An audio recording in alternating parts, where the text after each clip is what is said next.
Alright, so this is my level. Obviously it starts out in the hub. Once you kind of start the level, there's a little bit of inner monologue to kind of guide the character and give a little more of an RPG feel to it.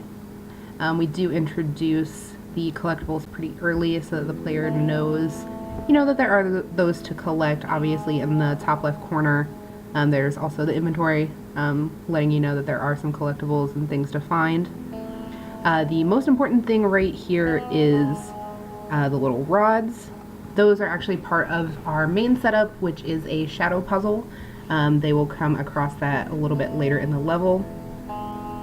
This does have audio attached to it, but this recording software won't allow me to have that in and still record properly, so I have elected to leave that out. And then you just walk up to the gate, press E to open. Pretty simple stuff. Excuse my shoddy camera work, I apologize for that in advance. Alright, so we're gonna go around. The first obstacle that you kind of come to is get past the rubble. So there are a couple ways you can do that. Obviously this crate behind you, you can just build over the wall there. I'm going to kind of cheat a little bit and just do a quick jump over.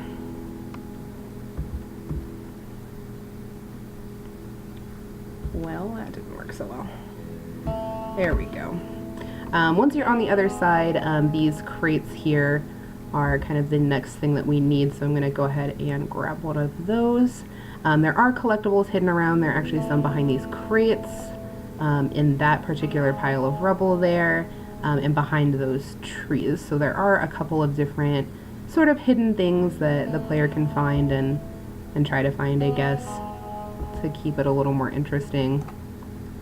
Once you have kind of satisfied yourself with the area, then you want to get back into the town. Just gonna do a quick hop jump, a little bit of platforming to get over the wall again, and then you're in what I call the marketplace. These structures here should be market stalls. This is a pretty rough blocking, so they are not as nice as I would like them to be. But you do come on to your next objective, which is find the hidden collectible. It's not so hidden as it is right there on top of that structure. So I would like to hide that a little bit more, I think, to make it a little bit more of a challenge. As you can see here, this tree that I'm looking at is going through the structure. This one over here going into, so I do want to go back in and kind of fix that, make sure that we get all of that looking nice.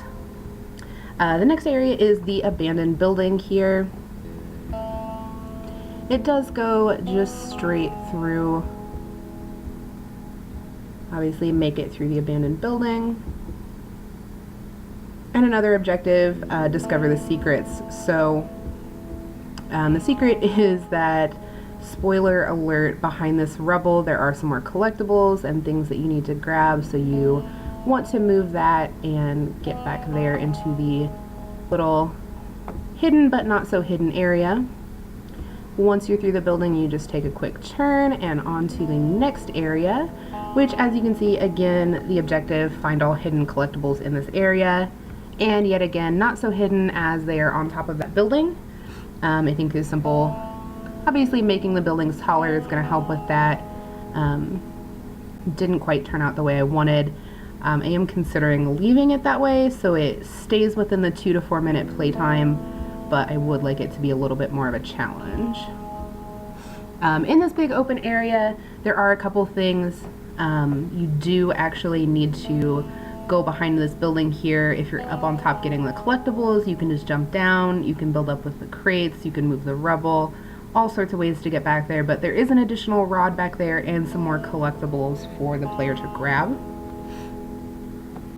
Once they return out to this area, this series of boxes over here, you can build up on top of this building for some more collectibles, and then behind it is a little wooded area where they can get another rod, and then build back up to come back to our main setup, the shadow puzzle here.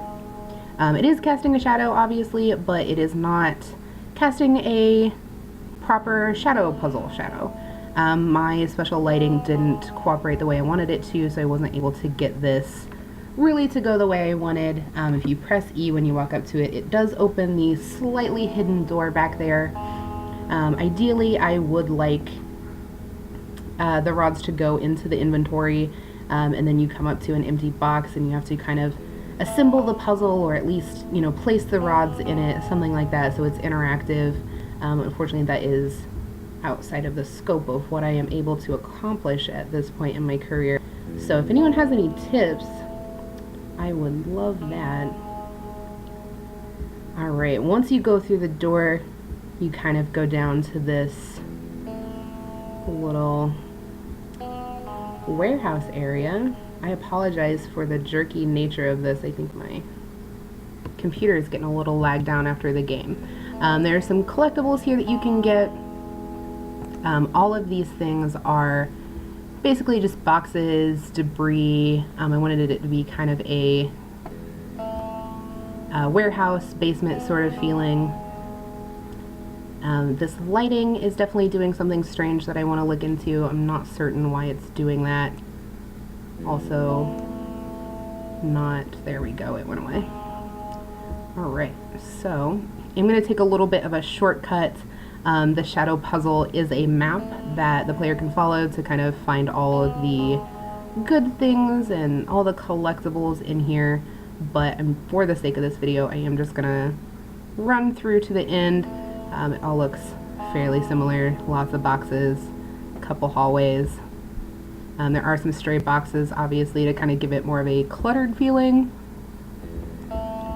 And once we are at the exit, you can see a floating box out there that I may have missed. I apologize for that. I'm definitely going to get that out as soon as I am able.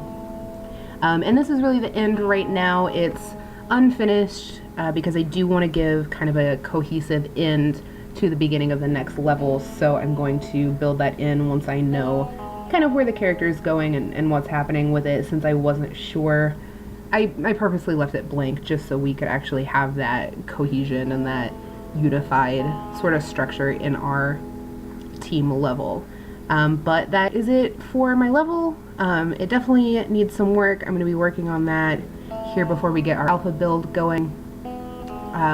But thank you so much for watching, and bye.